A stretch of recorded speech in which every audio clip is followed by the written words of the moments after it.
오늘도 주님의 평화가 여러분 교우들의 가정에 함께 하시기를 축복합니다. 이제 사도신경으로 우리 신앙을 고백함으로 예배를 드리도록 하겠습니다. 나는 전능하신 아버지 하나님, 천지의 창조주를 믿습니다. 나는 그의 유일하신 아들, 우리 주 예수 그리스도를 믿습니다. 그는 성령으로 잉태되어 동정녀 마리아에게서 나시고 본디오 빌라도에게 고난을 받아 십자가에 못 박혀 죽으시고 장사된 지 사흘 만에 죽은 자 가운데서 다시 살아나셨으며 하늘에 오르시어 전능하신 아버지 하나님 우편에 앉아 계시다가 거기로부터 살아있는 자와 죽은 자를 심판하러 오십니다. 나는 성령을 믿으며 거룩한 공교회와 성도의 교제와 죄를 용서받는 것과 몸의 부활과 영생을 믿습니다. 아멘. 오늘은 성탄절인데 우리 성탄절에 맞는 찬양 부르도록 하겠습니다. 109장입니다. 성탄절 때 가장 많이 부르는 찬양이죠. 우리 109장 고요한 밤 거룩한 밤 같이 부르시겠습니다. 고요한 밤 거룩한 밤 어둠에 묻힌 밤 주의 부모 앉아서 감사 기도 드릴 때 아기 잘도 잔다 아기 잘도 잔다 고요한 밤 거룩한 밤 영광이 둘린 밤 전군 천사 나타나 기뻐 노래 불렀네 그주 나셨도다 그주 나셨도다 고요한 밤 거룩한 밤 동방의 박사들 별을 보고 찾아와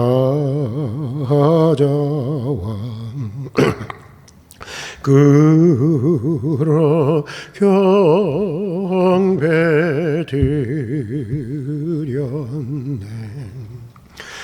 그주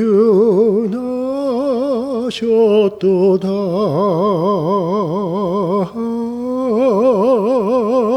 그주 나셨도다 고요한 밤 거룩한 밤 주 예수 나신 밤 그의 얼굴 광채가 세상 빛이 되었네 그주 나셨도다 그주 구주나셨도다.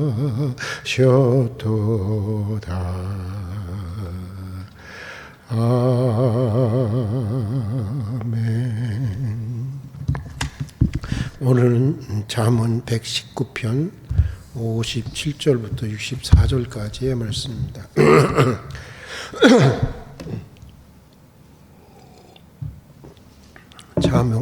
잠언이란 시편 119편 57절부터 64절까지의 말씀입니다. 구약 성경 892페이지입니다. 함께 봉독하도록 하겠습니다. 봉독하시는 가운데 성령께서 각자에게 주시는 주의 음성을 들을 수 있기를 바랍니다. 여호와는 나의 분깃이시니 나는 주의 말씀을 지키리라 하였나이다. 내가 전심으로 주께 간구하였사오니 주의 말씀대로 내게 은혜를 베푸소서. 내가 내 행위를 생각하고 주의 증거들을 향하여 내 발길을 돌이켜 싸우며 주의 계명들을 지키기에 신속히 하고 지체하지 아니하였나이다.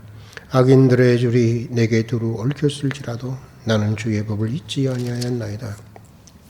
내가 주의 의로운 규례들로 말미암아 밤중에 일어나 주께 감사하리이다. 나는 주를 경외하는 모든 자들과 주의 법도들을 지키는 자들의 친구라.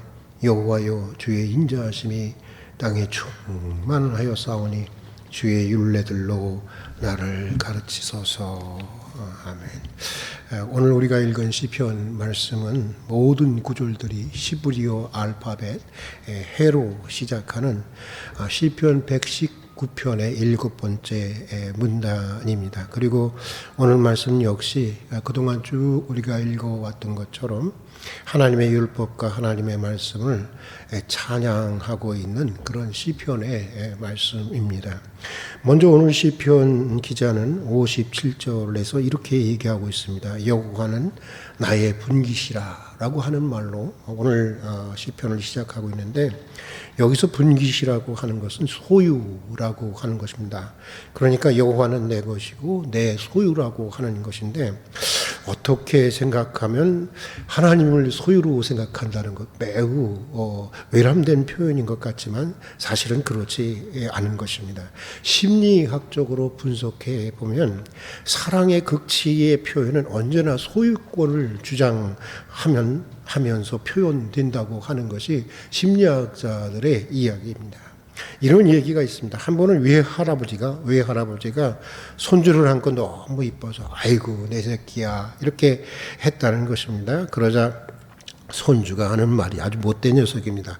할아버지, 나는 할아버지 새끼가 아니라 친할아버지 새끼예요 라고 얘기를 했다는 것입니다. 물론 외할아버지는 섭섭했겠지만 여러분, 우리의 사랑의 극치에 우리의 사랑의 극치를 표현할 때는 우리는 항상 내 것, 내 소유라고 표현하게 되어 있는 것입니다. 저도 딸 아이들을 키우면서 아이들이 어렸을 때 가끔은 너무나 사랑스러워서 꼭 안고는 너는 내 새끼야 라고 그런 말을 하곤 했습니다. 그러면 딸들은 내가 아빠 새끼라고? 아빠 새끼? 라고 하면서 아빠에게 장난스럽게 욕을 하는데, 말은 좀 험하지만 사실은 여기에 극치의 사랑이 녹아 있는 것입니다. 그래서 어거스틴은 하나님의 사랑에 대해서 이런 고백을 한 적이 있습니다. 하나님은 나만이 당신의 사랑하는 자인 것처럼 그렇게 우리 모두를 사랑하신다. 하나님은 나만이 당신의 사랑하는 자인 것처럼 그렇게 우리 모두를 사랑하신다. 이렇게 고백한 적이 있습니다. 그러니까 이런 말입니다. 하나님은 당연히 모두를 사랑하시지만 그분의 사랑을 받다 보면 하나님은 오로지 나만 생각하시는 것 같고 나만 사랑하는 것 같고 온통 내 편인 것처럼만 느껴진다고 하는 것입니다. 그래서 하나님을 깊이 아는 사람들은 하나님을 내 것이라고 내 소유라고 말하게 된다고 하는 것인데, 여러분, 우리의 신앙이 이런 극치의 사랑을 표현할 정도의 수준에까지 우리가 자라가야 하는 것이 아닐까, 그런 생각을 해보게 됩니다. 자, 그런데 여기서 시편 기자는 주님이 나의 분깃이라고 하면서 또 이어서는 내가 전심으로 주께 간구하였사오니 주의 말씀대로 내게 은혜를 베푸소서라고 기도를 하고 있습니다. 이전 그 개역 성경에 보면 이렇게 번역되어 있습니다. 주의 은혜를 구하였사오니 나를 긍휼히 여겨 주십시오라고 번역되어 있습니다. 그러니까 긍휼히 여겨달라는 것입니다. 불쌍히 여겨달라는 것입니다. 내가 구하는 것은 오직 당신의 은혜뿐이라는 것입니다. 자비뿐이라는 것입니다. 긍휼뿐이라는 것인데 이것은 사실 매우 귀한 고백입니다. 생각해 보면 우리가 정말 가장 구해야 하는 것은 사실은 하나님의 긍휼이어야 하는 것입니다. 하나님의 자비여야 하는 것입니다. 하나님의 은혜여야 하는 것입니다. 그래서 마틴 루터가 한 유명한 말 가운데 이런 말이 있습니다. 그에 의하면 오직 믿음이라는 말은 오직 긍휼이라는 말이고 오직 긍휼이라는 말은 오직 은혜라는 말이다. 이렇게 얘기한 적이 있습니다. 오직 믿음이라고 할 때 그 믿음이라는 건 무엇이냐? 오직 믿음이라고 할 때 그 믿음은 무엇이냐? 그 믿음은 오직 하나님의 긍휼로부터 오는 하나님의 은혜를 믿는 믿음이라고 하는 내용인 것입니다. 그러니까 솔라 피데 오직 믿음은 솔라 그라치아 오직 은혜라고 하는 뜻을 가지고 있다고 하는 것입니다. 무슨 말이냐? 하나님과 우리와의 관계는 철저히 은총의 관계여야 한다는 것입니다. 내가 열심히 새벽기도 나와서 치성을 드리고 내가 착한 일을 해서 그 공로로 하나님이 나를 구원해 주시고 축복해 주시는 줄로 착각하지 말라고 하는 것입니다. 하나님의 완전한 그 빛에서 보면, 하나님의 그 거룩하신 빛에서 보면 우리가 하는 일이 그것이 아무리 선하다고 해도 다 부족한 것이지만 하나님이 긍휼히 여겨주셔서 불쌍히 여겨주셔서 그것을 선으로 여겨주시는 것이고 은혜를 베푸시고 축복해 주시는 것입니다. 또 우리가 하는 선행이라고 하는 것도 그래요. 다 주님이 우리에게 그런 마음을 주셔서 할 수 있는 것이지 그렇지 않다면 우리가 행할 수가 없는 것입니다. 그러고 보면 모든 것이 하나님의 은혜라고밖에 고백할 수 없는 것입니다. 그러므로 우리는 주님의 은혜를 구해야 하는 것입니다. 우리의 최고의 기도는, 최선의 기도는 그저 하나님 나를 긍휼히 여겨 달라는 것입니다. 그저 나를 불쌍히 여겨 달라는 것입니다. 사실 우리가 기도한다고 하지만 우리가 더 가져야 하는지 덜 가져야 하는지, 더 많아야 하는지 더 적어야 하는지, 솔직히 무엇이 우리에게 정말 유익한지 우리는 잘 모르고 기도하는 것입니다. 주님만이 사실은 아시는 것이죠. 그러므로 미주알 고주알 이렇게 달라 저렇게 달라 그런 많은 말들이 필요 없는 것입니다. 그저 나를 긍휼히 여겨주십시오. 나를 불쌍히 여겨주십시오. 내게 은혜를 베풀어 주십시오 하면 족한 것입니다. 아마도 죄인인 우리가 이 세상을 떠나게 될 때 드리는 마지막 기도가 뭘까요? 생각해보면 이 한마디일 것입니다. 주여 나를 긍휼히 여겨주십시오. 주여 나를 불쌍히 여겨주십시오. 여러분 그렇습니다. 많은 말이 필요하지 않는 것입니다. 늘 언제나 주님의 은혜를 구하십시오. 늘 주님의 긍휼을 구할 수 있는 여러분들이 될 수 있기를 주님의 이름으로 축복합니다. 자, 그리고 또 여기 59절과 60절에 보면 시편 기자는 이렇게 고백하고 있는데 우리 한번 다 같이 59절과 60절의 말씀을 읽어보도록 하겠습니다. 읽겠습니다. 내가 내 행위를 생각하고 주님의 증거들을 향하여 내 발길을 돌이켰으며 주님의 계명들을 지키기 위해서 신속히 하고 지체하지 않았나이다. 여기 참 우리가 주목해야 할 단어는 바로 이것입니다. 신속히 하고 지체하지 않았다고 하는 말입니다. 그러니까 주님의 선한 뜻을 행하는 데 있어서는 이 오늘 시편 기자는 지체하지 않았다는 것입니다. 내가 잘못 갈 때는 나는 속히 돌이켜서 신속하게 주님의 말씀을 다시 따랐다고 하는 것입니다. 그러니까 주님의 말씀을 따르는데 오늘 시편 기자는 계산하지 않았다고 하는 것입니다. 이걸 따르면 얼마나 내게 이익이 될지 손해가 될지 그걸 따지지 않았다고 하는 것입니다. 그저 주님의 명령이기에, 주님의 말씀은 절대적으로 옳기에, 내가 따라야 할 말씀이기에 나는 계산하지 않고 지체하지 않고 신속하게 주님의 말씀을 따른다는 것입니다. 여러분, 우리가 이것을 알아야 하는데 선한 일은 있잖아요. 선한 일은 지체하다 보면 못하게 되는 경우가 많이 생기는 것입니다. 그냥 마음의 결단이 딱 쓰면 선한 일의 경우에는 그 마음이 사라지기 전에 얼른 행해야지, 그렇지 않으면 점점 더 어려워지게 되는 것이 우리가 일반적으로 경험하는 선한 행위에 대한 우리의 일반적인 경험이 아닌가 그런 생각이 듭니다. 제가 군에 있을 때였습니다. 저는 그때 병장이었는데 상병 형제 가운데 하나가 제가 굉장히 친한 형제였는데 이름이 재문이라고 지금도 기억이 나는데, 이 친구가 휴가를 다녀와서 얼굴에 그늘이 있고 매우 힘들어하는 것 같아서 이제 함께 이게 저녁 근무를 나가면서 보초소로 나가면서 왜 그러냐고 물었더니 자기 집이 대구 무허가 동네에 있는데 이번에 휴가를 나가 보니까 그 집이 헐린다는 그 말을 들었다는 것입니다. 그런데 복귀해서 너무나 궁금해서 집에 편지를 보냈는데 그 편지가 그대로 다시 돌아왔다고 하는 것입니다.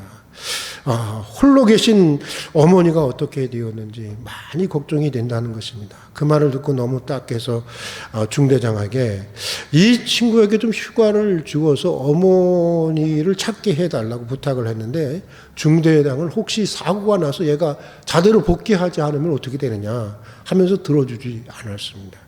그래서 어떻게 도울 수 있을까를 생각하다가 그달 말에 연대에서 노래 자랑이 있었는데 거기서 1등하면 이제 휴가증이 나오게 돼. 군대는 이렇게 뭐 대회 나가서 1등하면 휴가증을 보상으로 주는데 휴가증이 나오게 됩니다. 그래서 기도를 했습니다. 하나님, 내가 이 친구를 위해서 이번 노래자랑에 나가겠습니다. 그리고 1등해서 보상 휴가증이 나오면 이 친구에게 양보를 하겠습니다. 그렇게 기도하고 나갔는데 정말 뜻밖에도 제가 1등을 하고 또 보상 휴가증을 받았습니다. 일주일짜리 보상 휴가였습니다.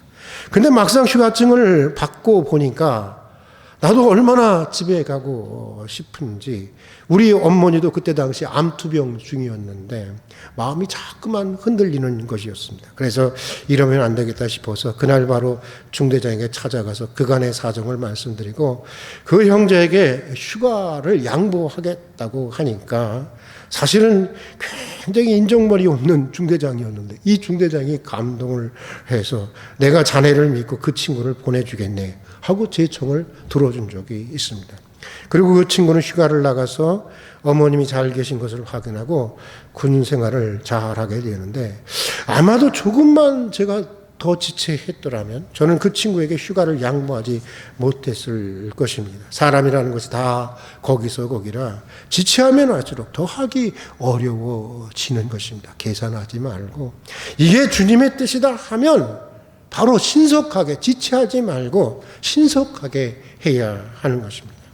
자, 또 그 다음에 62절에 보면 우리 62절을 한번 다 같이 한번 읽어보도록 하겠습니다. 62절, 내가 주의 의로운 규례로 말미암아 밤중에 일어나 주께 감사하리이다. 62절, 내가 주의 의로운 규례로 말미암아 밤중에 일어나 주께 감사하리이다 라고 고백하고 있는데, 참 이거야말로 기가 막힌 고백이 아닌가 그런 생각이 듭니다. 왜냐하면요, 사실 가만히 보면 밤중에 일어나 우는 사람들이 많지 밤중에 일어나 감사하는 사람은 별로 본 적이 없는 것 같습니다. 밤중에 일어나 신세 한탄을 하는 사람이 많이 있습니다. 자다가 일어나는 사람 치고 좋은 일 때문에 일어나는 사람 별로 없습니다. 그러나 지금 이 시편 저자는 밤중에 일어나 감사한다라고 하는 것입니다. 자리에 누워서 하나님의 은혜를 곰곰이 생각하고 주님의 말씀을 생각해 보니까 그 은혜가 얼마나 큰지, 그 말씀이 얼마나 귀한지 자다가 벌떡 일어나 감사하게 된다고 하는 것입니다. 여러분, 이 얼마나 귀한 고백입니까? 이 얼마나 정말 행복한 인생입니까? 공산주의자들은 꿈을 꾸면서도 공산주의 꿈을 꾸라고 한다고 합니다. 그렇다면 우리 예수 믿는 사람들은 꿈을 꾸어도 그리스도인다운 그런 꿈을 꾸어야 하지 않겠습니까? 감사하는 꿈을 꾸어야 하지 않겠습니까? 내가 주의 의로운 규례로 말미암아 밤중에 일어나 감사하리로다. 내가 주의 의로운 규례로 말미암아 밤중에 일어나 감사하리로다 하는 이 고백이 우리 모두의 고백이 되기를 바라면서 오늘은 여기까지 하도록 하겠습니다. 사랑하는 하나님 아버지, 지난 밤에도 주님의 품 안에서 편히 쉬게 해주시고 이른 새벽 깨워주셔서 건강한 모습으로 이렇게 예배의 자리로 나오게 해주신 것을 진심으로 감사드립니다. 오늘 시편을 통해서 주신 말씀대로 주님이 나의 가장 큰 소유요 나의 가장 귀한 분귀심을 고백하는 저희들이 되게 해 주시옵소서. 주님을 향한 사랑의 극치가 담긴 고백이 저희 한평생의 고백이 되게 해 주시옵소서. 그리고 우리 인생의 매 순간마다 주님의 은혜를 구하게 해 주시옵소서. 다만 저희를 불쌍히 여겨주시고 긍휼히 여겨주시고 주님의 은혜를 베풀어 주시옵소서. 혹시 저희가 잘못 갈 때라도 발길을 속히 돌이키게 하시고 신속히 주의 말씀을 따르게 해 주시옵소서.